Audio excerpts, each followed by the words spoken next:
এখন সেই সকল ডিসিদেরকে জবাবদিহির তালিকা আনতে হবে। এটা যদি তারা উদ্যোগ না করে সমাধিকার নিয়ে ওই সকল ডিসি ঘেরাও করতে হবে। প্রথমে আমি এই সকল ডিসির সাথে কথা বলছি, কারণ 5ই আগস্টের আগে তো আমার কথার কোনো ভ্যালু ছিল না, আমার কথা শুনতেই না, স্পষ্ট হলে না, আমাদের সাথে কথাই বলতো না। এটা ডিসিরা করেছে, এটা কোনো আইন করে।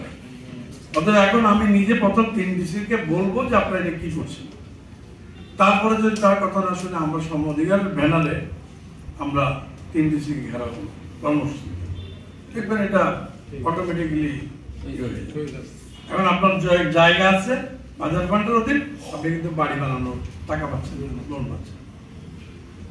এটা 3 জেলায় এটা কিন্তু কোনো আইন না, এটা মিনিস্ট্রির কোনো আদেশ না।